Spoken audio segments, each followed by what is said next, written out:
Forest mysteries. Raymond drove the last stake into the mud with the flat side of his axe. The wood sank with a wet sigh, and water immediately curled around it, hungry for the gap he was trying to close. His hands were red and numb, the skin cracked across the knuckles. He could not feel his feet anymore. The river was eating his home. It had started 3 days ago, the spring thaw coming fast and furious, the ice breaking up on the main channel and jamming into the tributary like a freight train derailing. The water rose 2 feet the first night. Raymond moved his supplies to the loft. The second night, it crept under the door, freezing and thawing, turning the packed earth floor into a soup. Now, on the third day, the cabin groaned like an old man under a heavy load. The river was not just rising, it was pressing, a cold hand squeezing the foundations. He was 67 years old. He had lived in this cabin for 31 years, since the Forestry Service gave him the post, and he left the town and the noise and the memory of his wife's face fading in a hospital room. He had survived blizzards, bears, a broken leg in winter. He had never seen the water come this high. One more, he muttered, his breath a white cloud. He lifted another stake, a length of larch he had split himself, and drove it next to the doorframe. The mud was loose, saturated. The stake wobbled. He leaned his weight against it, packing the earth with his heel, but the water seeped through faster than he could work. A crack, deep and resonant, came from beneath his feet. Raymond stopped. He stood very still, the axe hanging from his tired fingers.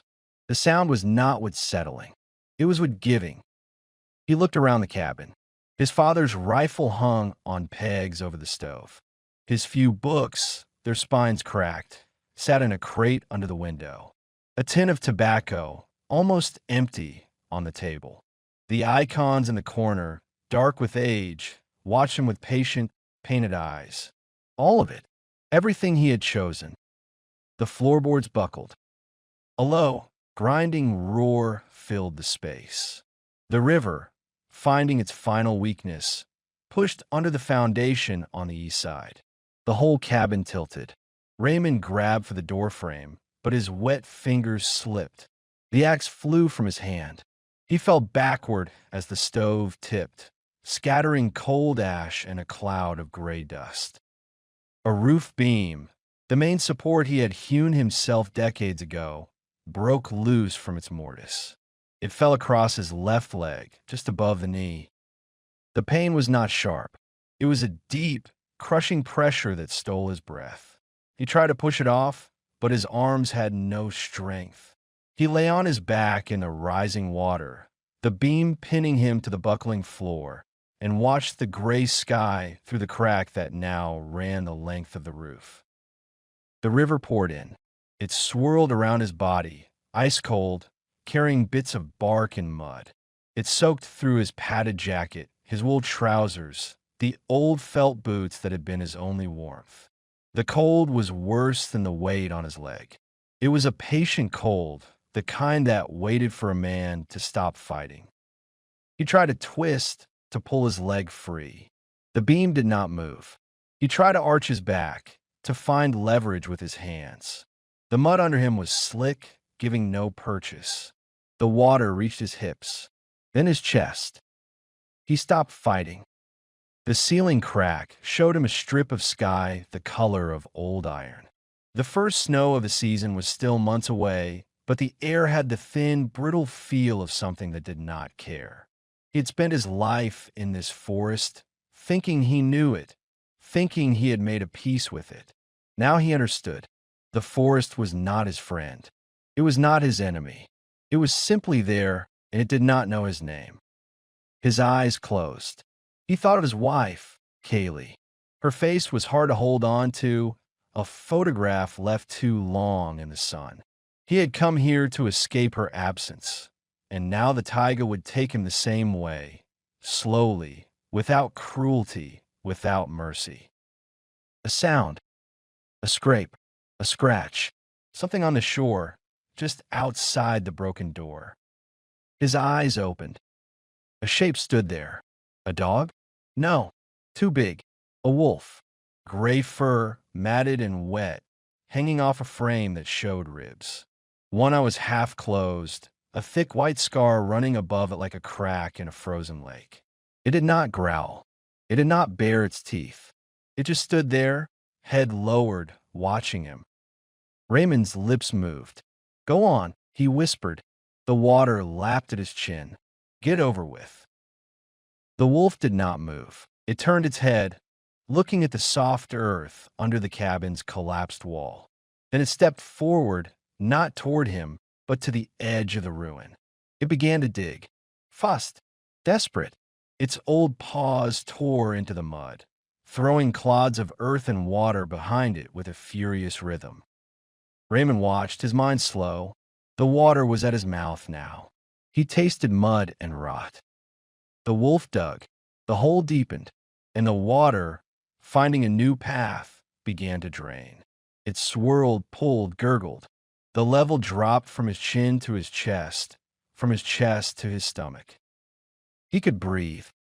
The wolf stopped. It looked at him one more time, its yellow eye steady, then turned and limped into the trees, a gray shape swallowed by the gray forest. Raymond lay in the cold, the beam still on his leg, the water now only a pool around him. He lifted his hand. He could move his fingers. He was alive. He did not know why. The silence after the wolf left was heavier than the beam on his leg. Raymond lay in the shallow water, his cheek pressed against the cold mud, listening to his own breath rattle in his chest. The cabin groaned once, a long, low sound like a dying animal, and then settled. The river had stopped rising. For now it was done. He had to move. The beam was large, dense as iron, the same wood he had felled and stripped with his own hands in the summer of his 43rd year. He remembered the weight of it then, how he had dragged it across the clearing with a rope, proud of his strength. Now that strength was gone, replaced by a numb trembling that started in his belly and spread outward until his arms shook like branches in a wind. He reached down with both hands and felt along the beam. It lay across his left thigh, just above the knee, pinning him at an awkward angle. The leg was numb. That was not a good sign. He tried to wiggle his toes and felt nothing. He tried again, harder, and a bolt of pain shot up his spine, white and electric. He bit his lip until he tasted blood. The toes moved. The nerves were still alive, just buried under the cold and the pressure. The water was receding slowly, finding its way through the hole the wolf had dug. The mud under him was soft, sucking at his back. He took a breath and braced his hands against the floorboards on either side of his hips. He pushed. The beam shifted a finger's width, grinding against his leg, and he let out a sound he had not made since he was a young man, a raw, animal cry that tore out of him before he could stop it. He fell back, panting, his head swimming. He closed his eyes. For a long moment, he let the darkness take him, warm and inviting. It would be easy to stop. He had spent 31 years in this forest, watching men come and go, watching the seasons grind the years into dust. He had no children. His wife was gone. The Forestry Service had forgotten him years ago. The supplies came once a year if the weather held, and last year they had not come at all. If he died here, no one would look for him. No one would care. The wolf was back. He opened his eyes and saw it standing in the doorway, its gray fur blending with the gray morning. It was not limping now. It stood still, watching him with that one good eye, the other half closed behind the scar. Its ribs moved with its breath, slow and steady. It did not come closer. It did not leave. Raymond stared at it. A wolf did not save a man. A wolf was not a dog. It did not dig drains under cabins and then wait to see if the man inside lived or died. It was wrong. All of it was wrong. But the wolf was there. He reached down again, this time not with panic, but with a cold, deliberate focus. He found a gap between the beam and his leg, a small space where the mud had shifted. He wedged his right foot against the overturned stove, planted his left hand on a broken floorboard, and pushed with everything he had left. The beam rolled.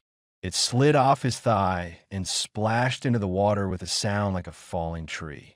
The pressure vanished, and for a moment he felt nothing but lightness, as if his body might float up through the broken roof and into the gray sky.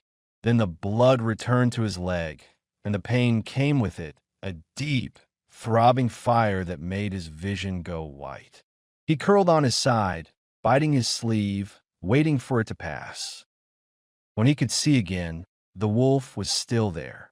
It had not moved. "What do you want?" he whispered. The wolf turned its head and looked back over its shoulder into the forest.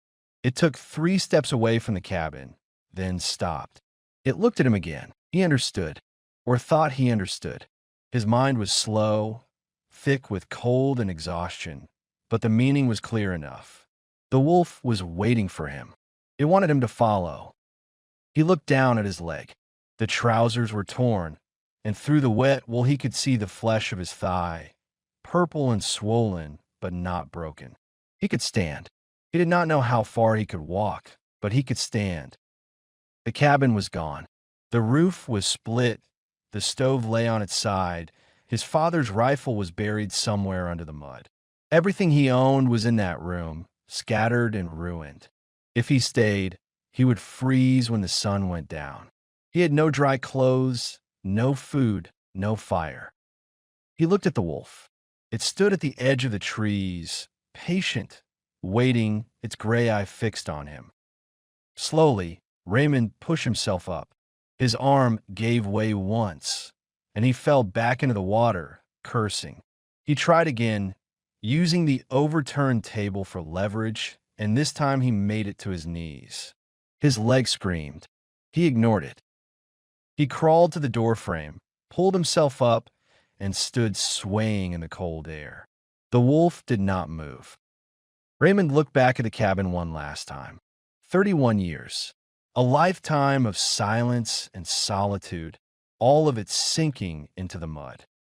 He turned to the wolf. "All right," he said. His voice was thin, barely a sound. "All right." He took a step, then another.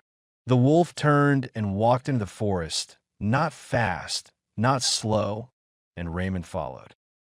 The first 100 steps were the worst. Raymond's left leg buckled with every third stride, sending shocks of pain up through his hip and into his ribs, and each time he caught himself on a tree trunk or a low branch, his hands left wet prints on the bark. The wolf did not look back. It moved ahead at a steady limp, its gray shape flickering between the birches like a piece of fog that had decided to take a shape and keep moving. The snow was not deep here. The spring melt had stripped the forest down to wet leaves and black mud, but every step required a calculation his exhausted mind could barely manage. Lift the right foot, plant it. Drag the left. Breathe. Repeat. He lost track of time. The sky stayed gray, the light unchanging, and the trees looked the same in every direction. He had walked these woods for 3 decades, knew every ridge and ravine within 20 miles, but now the forest felt unfamiliar, as if the flood had washed away not just his cabin, but the map he carried in his head. The wolf knew where it was going. Raymond did not. That fact gnawed at him more than the cold or the pain. He stopped to lean against a pine, his chest heaving, and watched the wolf disappear around a bend in the old game trail. For a moment, he thought it was gone, that the whole thing had been a hallucination brought on by the cold and the drowning, and he was alone again, as he had always been. Then the gray shape reappeared at the edge of the trees, sitting in the trail, waiting. The yellow eye watched him without impatience. "You're real," Raymond said. His voice came out rough and used. He coughed, and the cough turned into a spasm that bent him double, his hand clutching the pine bark until his knuckles went white. When it passed, he spat a mouthful of thin saliva onto the ground and wiped his mouth with the back of his hand. The wolf had not moved. He pushed himself off the tree and kept walking. The forest began to change as the light started to fade. The birches gave way to older pines, their trunks thick and dark, their branches woven together overhead to form a canopy that held the cold close to the ground. The air smelled of rot and pine resin and something else, something older, the deep earth smell of a forest that had stood for centuries without being touched by axes or fire. Raymond knew this place. He had hunted here in his younger years, before his knees went bad and his hands started shaking. There was an old trapper shack somewhere to the east, abandoned since before he came to the Taiga. The wolf was not taking him there. It was taking him deeper. His leg was swelling. He could feel it now, the flesh hot and tight against the wet wool of his trousers, and every step sent a dull, throbbing heat up into his groin. He had seen men lose legs to less, a broken bone set wrong, an infection that started in a cut and spread before the man could get to a doctor. He had no doctor. He had no medicine. He had a wolf that would not let him stop. He stopped anyway. His body made the choice for him, folding at the knees, depositing him on a bed of wet pine needles at the base of a tree. He sat there with his back against the trunk, his head bowed, and listened to his heart pound in his ears. The wolf came back and stood a few feet away, its breath misting in the cold air. It did not come closer. It did not leave. Raymond looked at it, really looked for the first time. It was old, older than any wolf he had ever seen. The gray fur was thin along its spine, showing the outline of vertebrae, and its muzzle was white with age. The scar over its left eye was thick and raised, old tissue that had healed badly, pulling the lid down so the eye was always half closed. A trap, maybe, or a knife, or another wolf's teeth. The animal had been fighting for a long time, and it was tired. He could see that now. It was as tired as he was. "I can't," he said. The words hung in the air between them. "I can't go any further." The wolf sat down. It curled its tail around its haunches and rested its head, just slightly, lowering its nose toward its paws. It did not look at him anymore. It looked into the darkening forest, its ears turned forward, listening for something Raymond could not hear.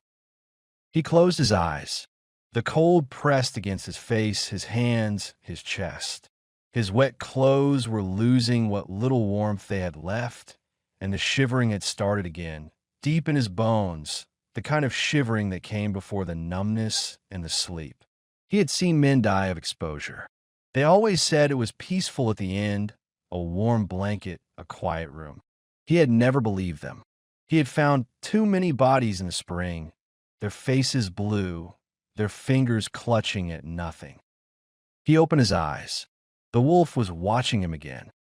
He thought of Kaylee. He thought of the last time he saw her, her hand in his, her eyes already looking at something he could not see. She had not been afraid. That was what he remembered most. She had not been afraid. She had squeezed his hand and said his name, and then she was gone, and he was alone in a white room with a window that looked out at a parking lot, and he had stayed alone ever since. He pushed himself up. His leg screamed. He ignored it. He put one foot in front of the other, and the wolf rose and walked ahead, and they went deeper into the pines as the light died behind them. They walked through the night. Raymond did not remember deciding to keep moving.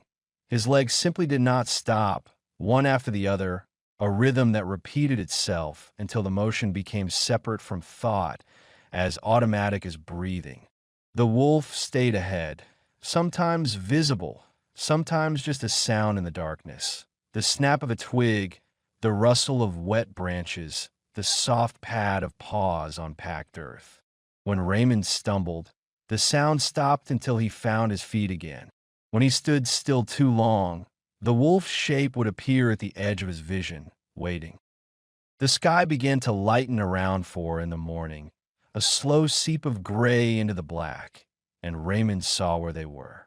The forest had opened into a wide valley cut by a frozen stream, its surface rough with the last snow of winter, and on the far side a ridge rose up, dark with pines, its crest still hidden in cloud. He knew this valley. He had trapped beaver here 20 years ago, before the population thinned, and he gave it up. The stream led to the old trapper's shack. The wolf was not going there. The wolf was leading him up the ridge. His leg had gone from pain to a dull, constant throb that sat at the base of his spine like a hot stone. The swelling had pushed his trousers tight against the skin, and he could feel the pressure with every step, the flesh pushing against the wool pushing back. He had stopped shivering some hours ago, which he knew was a bad sign, but he could not make himself care. The cold was just there now, a fact like the trees or the sky. The wolf stopped at the edge of the stream. It stood with its head low, its nose to the ground, and Raymond saw it for what it was, an old animal running on memory, on instinct, on something that looked like purpose, but was probably just the last embers of a life burning down to ash. Its ribs moved fast, faster than they should, and it's good I was clouded at the edges, the kind of cloud that came with years, not with injury. The wolf was dying. It had been dying for a long time, and it was still walking. Raymond lowered himself onto a fallen log at the stream's edge, hissing as his leg bent, and sat there with his hands on his knees, watching the wolf sniff at the ice.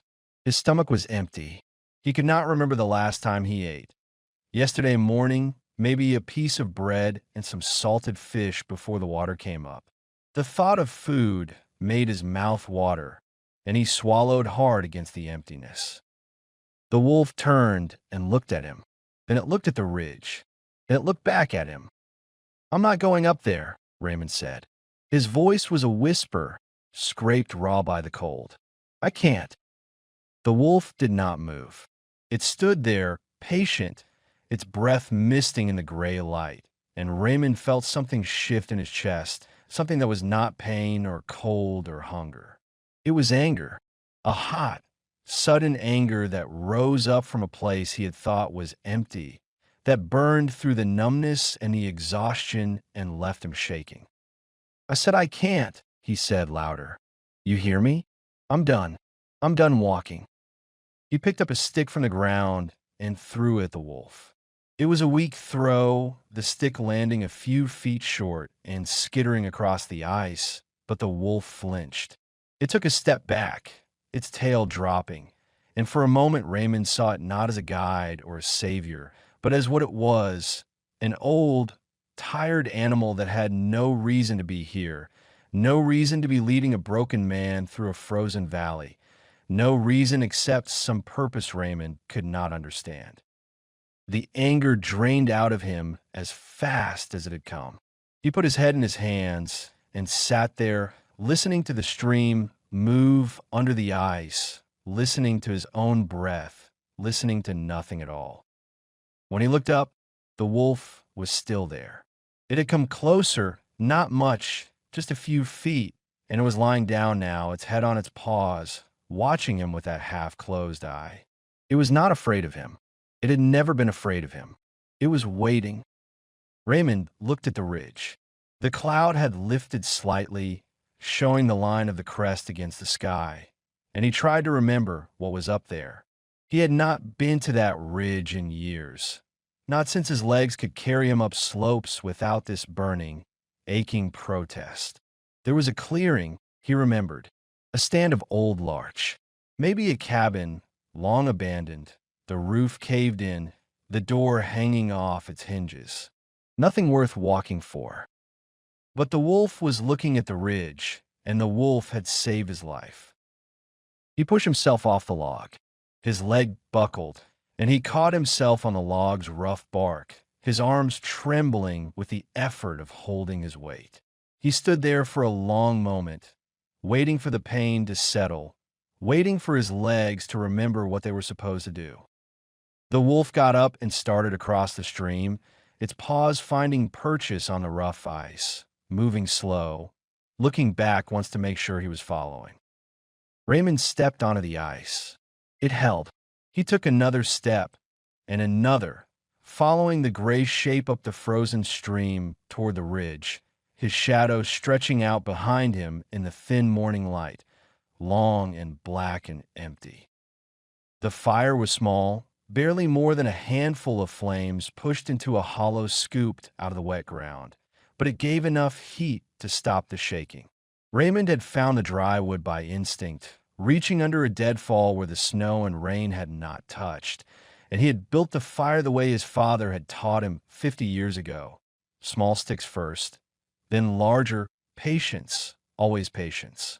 His hands moved without thought, the old knowledge still there even when everything else was falling apart. The wolf lay on the other side of the flames, its nose tucked under its tail, its sides rising and falling in the slow rhythm of sleep. Raymond sat with his back against a boulder, his injured leg stretched out in front of him, and watched the fire burn. The pain had settled into something manageable, a low fire of its own that pulsed in time with his heartbeat, and he had stopped checking the swelling because there was nothing he could do about it anyway. He had no bandages, no medicine, no clean water to wash the wound. He had a fire and a wolf and a sky full of stars coming out between the clouds, and that was all. He pulled off his left boot. The felt was soaked through, and the wool underneath clung to his skin like a second layer of cold flesh. He peeled it away slowly, gritting his teeth, and looked at his leg. The thigh was purple from knee to groin, the skin stretched tight and shiny, and when he pressed his fingers against it, the flesh did not bounce back. The bone was not broken. He was almost sure of it, but something inside was torn, something that needed weeks of rest and a doctor's hands to set right. He had neither. The wolf lifted its head. Its yellow eye caught the firelight, and for a moment Raymond saw something in that gaze that made him stop breathing. It was not hunger. It was not threat. It was recognition. The wolf was looking at him the way a man looks at another man across a campfire, not as predator and prey, but as two creatures who had both walked too far and seen too much to pretend at anything else. He lowered his eyes. He could not hold that gaze. It asked for something he did not know how to give. The memory came without warning, rising up from the dark water of his mind like something that had been drowning for a long time and had finally found the surface. He was 35 years old, still strong, still young enough to think the forest was something he could master. He was out on his trap line in the dead of winter, the snow up to his knees, the cold so deep it cracked the trees like gunfire. He found the trap first, one of his own, a leg hold he had set 3 days earlier, hoping for fox. The snow around it was churned and bloody, and at first he thought he had caught nothing, that whatever had been there had pulled free. Then he saw the wolf cub. It was small, no more than a few months old, and it had been there for days. Its leg was caught in the trap's jaws, the metal teeth buried deep in the flesh above the paw, and it had stopped fighting. It lay in the snow with its eyes half closed, its fur matted with blood and frost, and it did not move when he crouched down beside it. The mother was dead 10 feet away, her throat torn open by something larger, a bear, maybe, or another wolf pack. She had tried to free her cub. She had died trying. Raymond remembered his hands on the trap, the cold metal burning his skin, the way the cub's leg came free with a sound like wet cloth tearing. He remembered holding the animal in his arms, feeling its heart beat against his chest, so fast it was almost a hum. He remembered the cut above its left eye, a gash from the trap's edge, deep and raw, bleeding into the fur. He had carried it back to his cabin. He had cleaned the wound, bound the leg, fed it scraps of meat from his own supper. He had kept it alive. For 3 days, the cub had stayed with him. It did not try to bite. It did not try to run. It lay on a blanket by the stove and watched him with yellow eyes that held no fear, only a waiting patience, as if it knew something he did not. On the fourth day, he opened the door, and the cub walked out into the snow. It did not look back. He had shot its mother. The trap was his. The wound was his doing. And he had saved the cub because he could not bear to let it die. And he had let it go because he could not bear to keep it. And he had never told anyone, not once, not in 32 years. The wolf on the other side of the fire lifted its head higher. The scar over its left eye caught the firelight, white against gray, a seam of old tissue that pulled the lid down into a permanent half-closure. Raymond's hand stopped halfway to his boot. He stared at the scar. He stared at the eye, the half-closed eye, the old wound that had healed badly, the fur that grew in white lines around the edges. No. The wolf got to its feet. It stepped around the fire, slow, deliberate, and came to stand beside him. It did not nuzzle him. It did not lay its head on his knee. It stood there, close enough to touch, and looked at him with one clear yellow eye and one eye half hidden behind a scar 32 years old. No, Raymond said. His voice cracked. No. The wolf lowered its head and lay down beside him, its side pressed against his hip, and he felt the warmth of it through his wet clothes, the slow rise and fall of its ribs, the weight of an old animal that had walked a long way to find him. He sat there with his hand on its fur, his fingers buried in the gray, and he did not move for a very long time. Raymond woke with his hand still buried in the wolf's fur. The fire had died to embers, gray and glowing, and the light that filtered through the pines was thin and cold, the light of early morning before the sun finds its way over the ridge. His leg was stiff, the swelling worse, and when he tried to move, a sound came out of him that was half groan and half curse. The wolf did not move. It lay against him, warm and solid, and for a moment he let himself stay there, in the warmth, in the silence, in the impossible fact of an old wolf that had found him after 32 years. He did not understand it. He would never understand it. But understanding was not required. The wolf was here, and he was here, and they were both still breathing. He pushed himself up.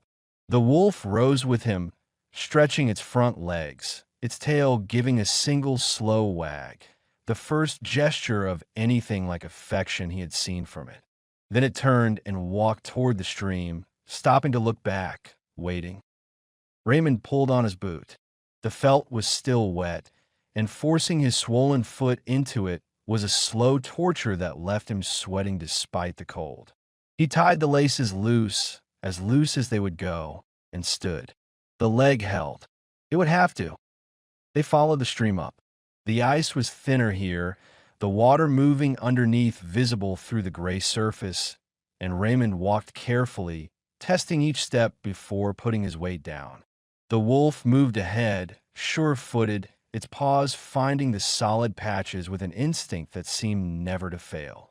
The valley narrowed as they climbed, the pines pressing in on both sides, and the sound of the stream grew louder, a constant rush that filled the space between the trees and seemed to press against his ears from all directions.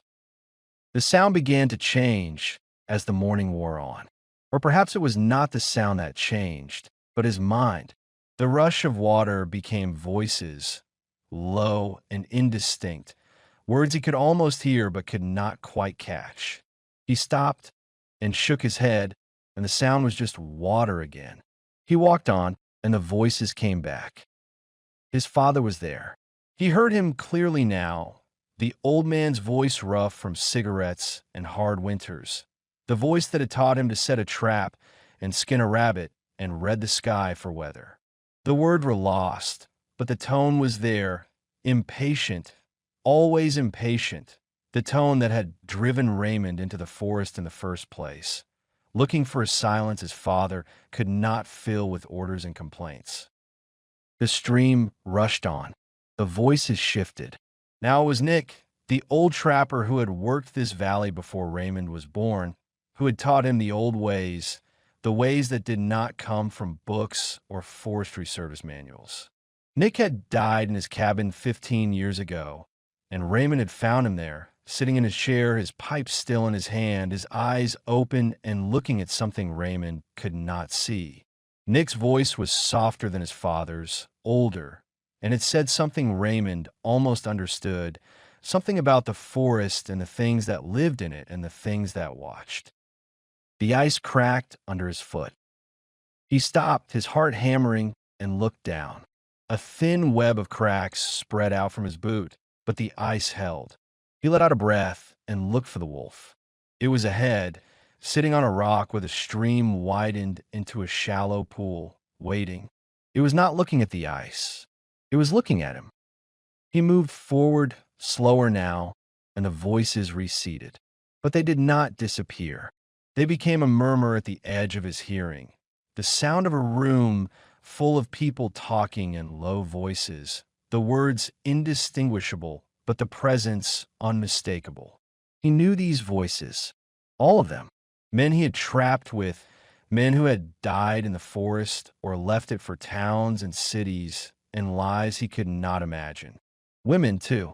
His mother, whose face he could barely remember, but whose voice came to him now, clear and warm, saying something that made his chest ache with a loss he had buried so deep he had forgotten it was there.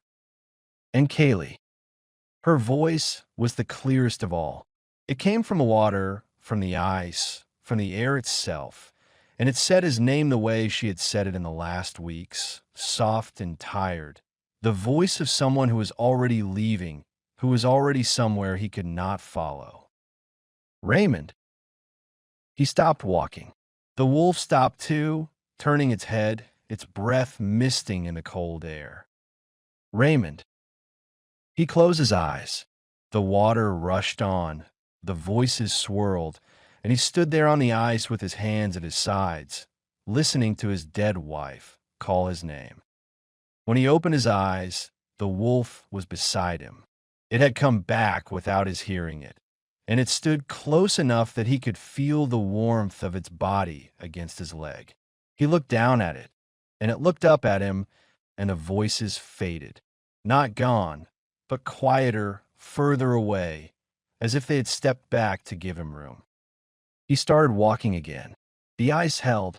The wolf stayed close, matching his pace, and together they moved up the frozen stream toward the ridge, the voices of the river falling behind them, one by one, until there was only the sound of water and the sound of their breathing and the silence of the forest waiting ahead. The hunger had become a thing with teeth. Raymond felt it in his belly first, a hollow ache that grew until it pressed against his ribs from the inside, and then it spread into his arms, into his legs, into the spaces behind his eyes. He had been hungry before. Every man who lived in the Taiga knew hunger, the long patience of winter when the traps came up empty and the stores ran low. But this was different. This hunger was not waiting. It was eating him from the inside out, burning the fat he had carried through 50 winters, then the muscle, then the will. The wolf was hungry too. He could see it in the way she moved, the way her steps had shortened, the way her head hung lower between her shoulders. She had stopped looking at him when she waited. She just stopped, her sides heaving, and after a moment she would start again, because stopping meant dying, and dying was not something she had come here to do. They had not eaten since the cabin. 2 days, maybe 3. He had lost count. The sun rose and set, and the trees looked the same, and the pain in his leg had settled into a steady beat that kept time with his heart, and the hunger had grown teeth. He thought about the wolf's flesh. The thought came to him in the afternoon, when the light was failing and the cold was rising from the ground like a second darkness.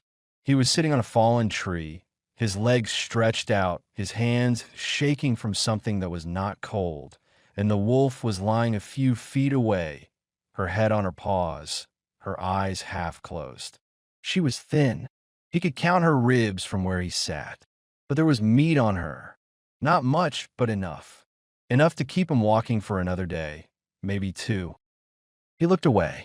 The shame was hot in his chest, hotter than a fire he could not build because he had no matches left and no dry wood and no strength to gather it. She had saved his life. She had led him through the forest when he could not walk.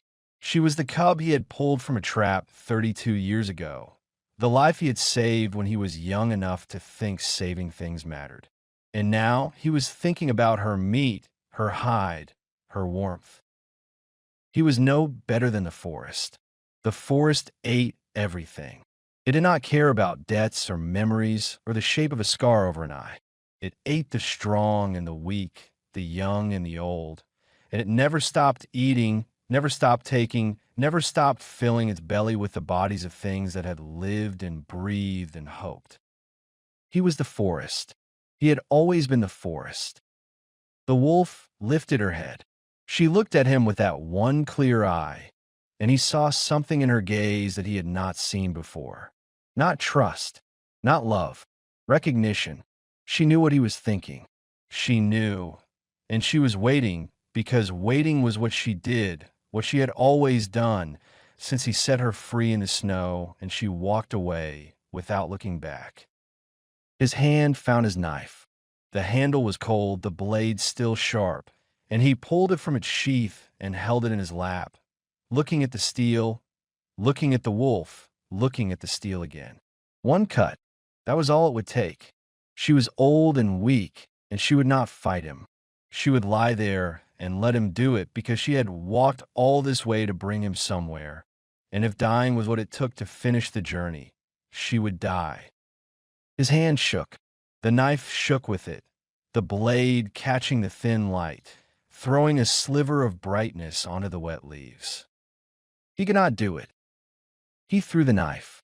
It spun end over end and stuck in the soft earth 10 feet away, the blade buried to the hilt, and he sat there with his hands empty, his chest heaving, his eyes burning with something that was not tears but felt like them. The wolf did not move. She watched him with her patient eye, and after a long moment, she got to her feet, slow, her joints stiff, and walked past him. Not away, past him, toward a deadfall at the edge of the clearing, a pile of old logs half buried in moss and snow. She stopped at the base of a deadfall and began to dig. Raymond watched her. Her paws were slow, the earth hard, and she stopped twice to catch her breath, her tongue hanging gray in the cold air. But she did not stop digging. She pulled at roots and rocks, her claws scraping against something metal, and the sound brought Raymond to his feet before he knew he was standing. He limped to the deadfall and fell to his knees beside her. His hands found the metal, a box, rusted and dented, buried so long the earth had grown around it. He pulled. It did not move. He pulled again, and the wolf dug beside him, her paws working the earth loose, and together they freed it from the ground. He opened the lid. The hinges screamed. Inside, wrapped in oilcloth, were cans. 6 of them. The labels were gone, the metal rusted, but he knew what they were. His own cash from 10 years ago, a trapper's store he had buried and forgotten, left behind when his leg went bad and he stopped walking these ridges. He had forgotten. The wolf had not. His hand was shaking as he pried open the first can with the tip of his knife. The meat inside was dark, preserved in its own fat, and the smell of it filled his nose and made his mouth water so fast he almost choked. He lifted the can to his lips and stopped. He looked at the wolf. She sat beside him, her tongue out, her breath coming fast, her eye fixed on the can. He poured half the meat onto the ground in front of her. She ate it in 3 bites, not chewing, just swallowing, and he ate his half the same way, the meat cold and salty and the best thing he had ever tasted. They sat there in the darkening clearing, man and wolf, sharing the food the forest had hidden and the wolf had remembered, and Raymond felt something loosen in his chest, something that had been tight since he pulled that cub from the trap. He looked at the wolf. She was watching him again, her eye clear, her breath steady now, and he knew, without knowing how, that they were going to make it. The cabin appeared out of the mist like a memory taking shape. One moment, there was only the gray wall of fog and the dark trunks of pines, and the next the outline of a roof, a door, a chimney leaning at an angle that spoke of years of neglect and the slow work of winter snows. Raymond stopped at the edge of the clearing and stood there, his breath coming hard, his leg throbbing with the last effort of the climb, and he stared at the place the wolf had brought him. He knew this cabin. He had known it would be this cabin, somewhere in the back of his mind, somewhere he had not allowed himself to look since the wolf first appeared at his ruined door. This was where he had found her. 32 years ago, in the deep cold of winter, he had walked this same clearing, checked this same cabin, found the trap and the dead mother and the cub with the gash over its eye. This was where it had started, and this was where the wolf had brought him back. The wolf walked ahead, her paws silent on the wet ground, and stopped at the door. She looked back at him, waiting, always waiting, and Raymond forced himself to move. His leg dragged, the pain flaring with every step, but he crossed the clearing and put his hand on the doorframe. The wood was soft, rotten, the nails holding it together red with rust. The roof had collapsed at the back. The logs caved in under the weight of winters. He had not been here to clear them. But the front room was still standing, still shelter, still a place to get out of the wind. He pushed the door. It swung open with a groan, scraping against the floor, and the smell of the cabin came out to meet him. Mold and old ash and the dried dust of things that had been left too long in the dark. He stepped inside. The wolf followed, her claws clicking on the warped floorboards, and she went straight to the corner where the stove sat, its door hanging open, its iron belly cold. She lay down beside it, curled herself into a tight circle, and closed her eye. Raymond stood in the middle of the room and looked around. The table was still there, pushed against the wall, its surface thick with dirt. The bed frame, the ropes rotted through, the mattress gone to nothing but a dark stain on the floor. The pegs on the wall, where he had hung his coat that winter, the corner where he had built the fire, the blanket on the floor where the cub had lain and watched him with yellow eyes. It was all here, smaller than he remembered, older, but here. He lowered himself onto the edge of the table, his legs straight out in front of him, and sat there in the silence, listening to the wind pick up outside. The fog was thinning, and through the broken window, he could see the sky, low and gray, the color of old iron. A storm was coming. He could feel it in the pressure change, in the way the cabin settled around him, in the ache in his bones that went deeper than the pain in his leg. He should move. He should gather wood, patch the roof, find something to burn. But his body would not obey. He sat on the table with his hands in his lap, watching the wolf sleep, watching the light fade through the window, and he let the past come to him. He had shot her mother. That was the truth of it, the truth he had buried under the memory of saving the cub, the truth he had carried for 32 years without ever saying it aloud. He had set the trap. He had checked the line. He had found a mother wolf with her leg in the jaws, and he had shot her because she was too far gone to save, because her eyes were wild with pain and fear, because it was the only mercy he knew how to give. Then he had seen the cub, and he had saved it, and he had told himself that the saving balanced the killing, but it did not.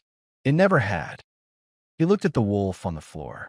Her side rose and fell, slow and steady, and he watched her for a long time, watching the breath go in and out, watching the gray fur that had once been brown, watching the scar that he had made, in a way, by setting a trap in her path.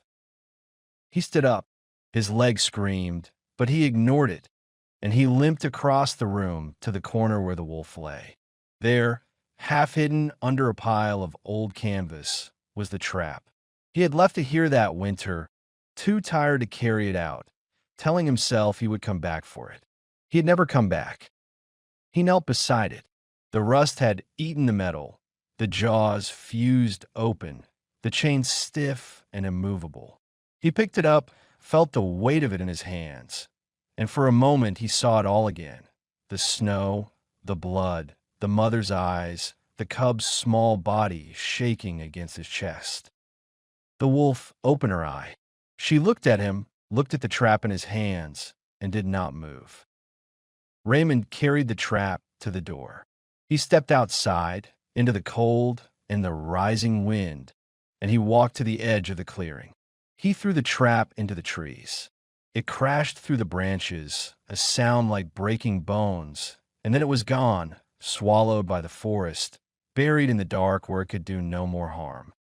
He stood there for a long moment, his hands empty, his chest heaving, and then he turned and went back inside. The snow came before dawn. Raymond heard it first, a soft whisper against the roof, the sound of something gentle that he knew would not stay gentle for long. He had dragged what he could find into the cabin before the light failed. Broken boards from the collapsed back room, the remains of a chair, a length of birch that had fallen across the clearing, and he had built a fire in the old stove. The chimney drew, barely, a thin draft that pulled the smoke up and out, and the heat that came back was small but enough to take the edge off the cold.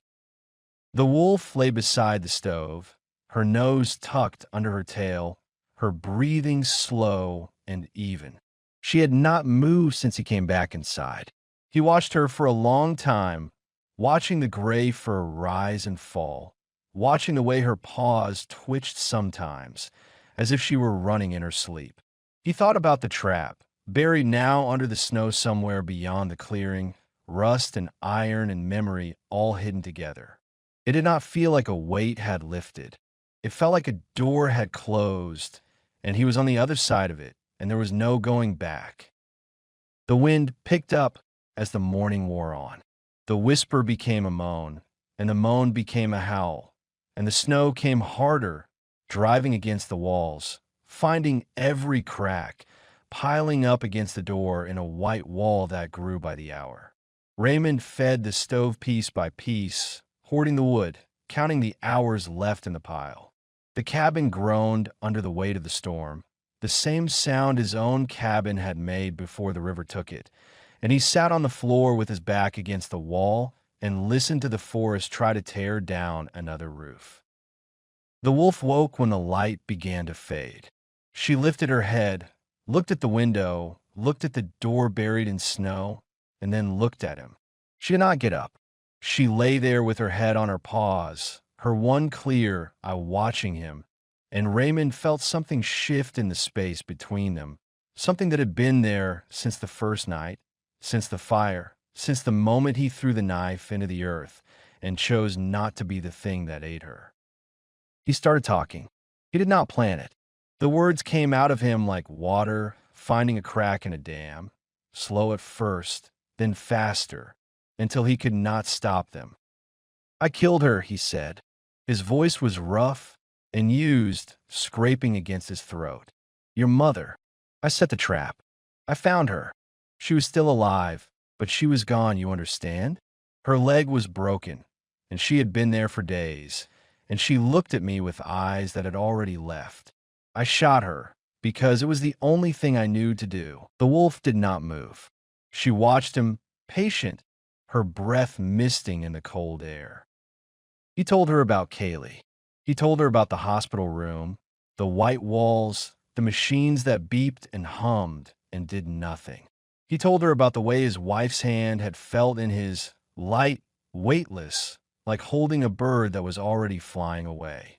He told her about the years after, the silence he had built around himself, the way he had let the forest take him because the forest did not ask for anything and did not expect anything and did not leave. "I was glad," he said. The words came out flat, dead. "When she died, I was glad. Not because I wanted her gone, because I was tired, because I did not know how to be with her anymore, and I did not know how to leave, and when death came, it felt like a door opening. That is the truth. That is the thing I have carried for 30 years. The wolf blinked. She did not judge him. She did not forgive him.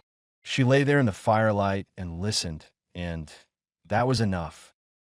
He told her about the years in the cabin, the long winters, the short summers, the way the days blurred together until he could not tell one year from the next.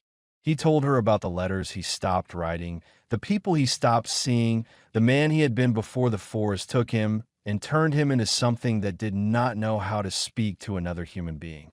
He told her about the fear, not of dying, but of being forgotten, of leaving nothing behind, of being a name that no one said because no one remembered it. The fire burned low. He did not add more wood. There was not much left, and the storm was still howling outside, and he did not know how long they would need it. The wolf got to her feet.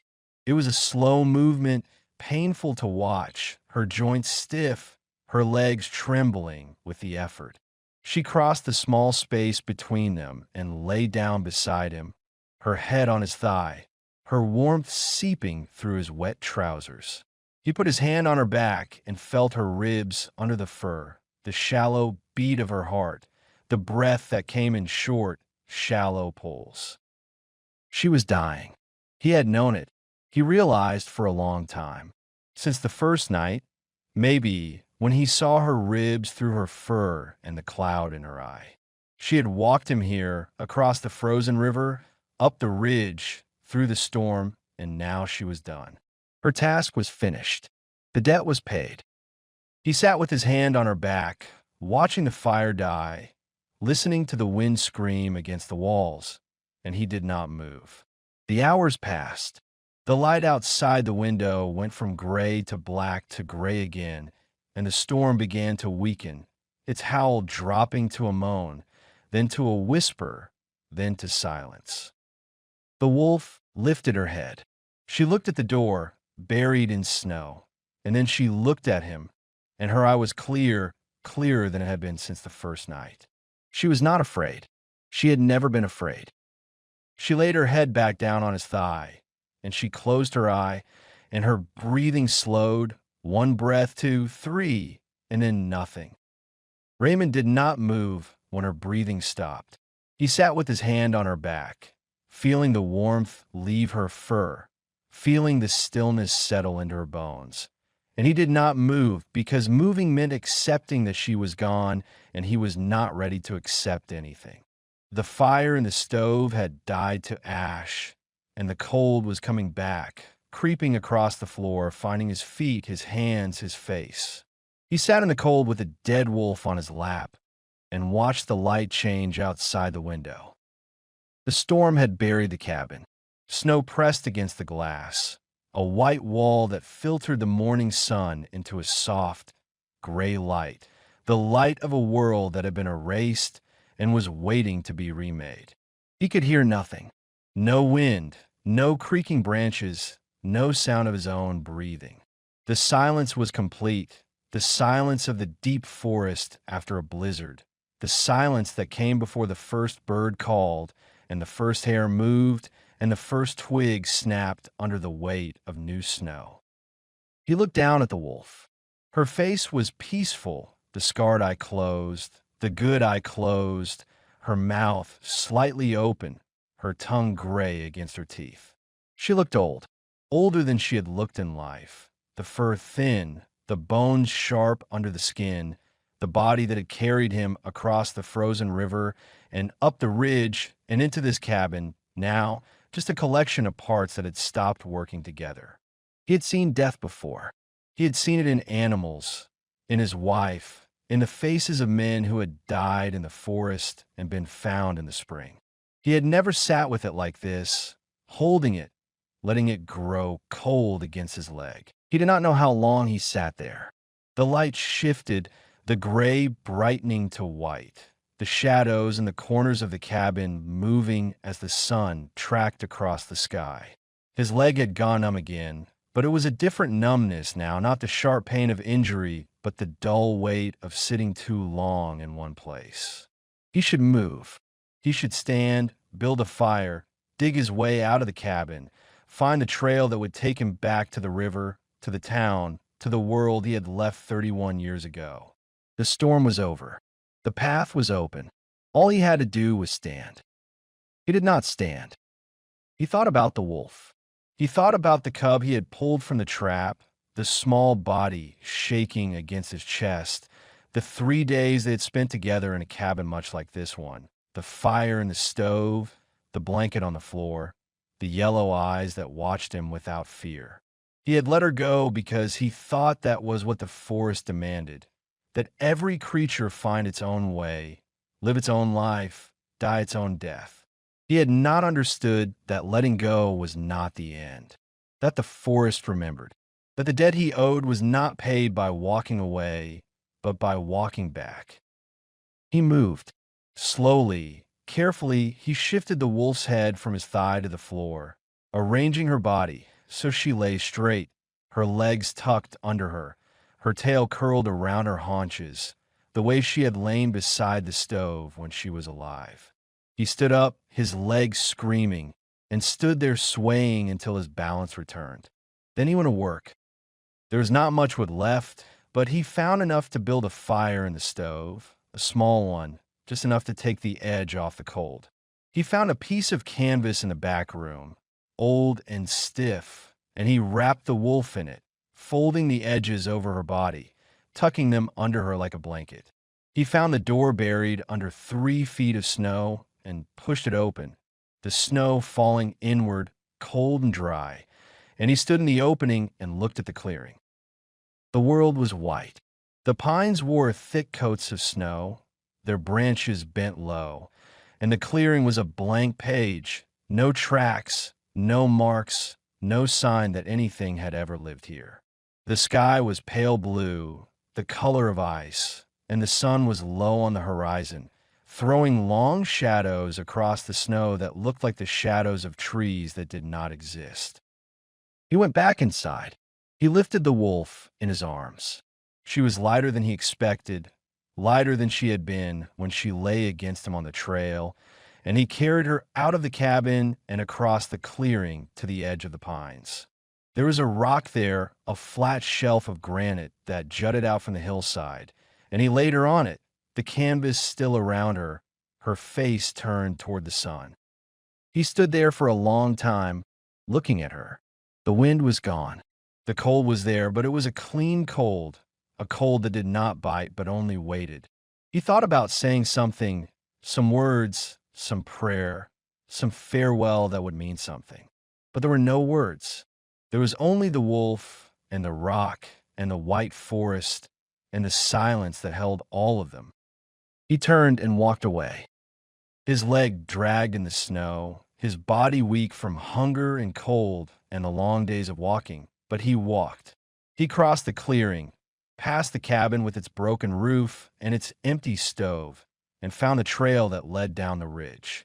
The snow was deep, and every step was work, but he did not stop. He did not look back.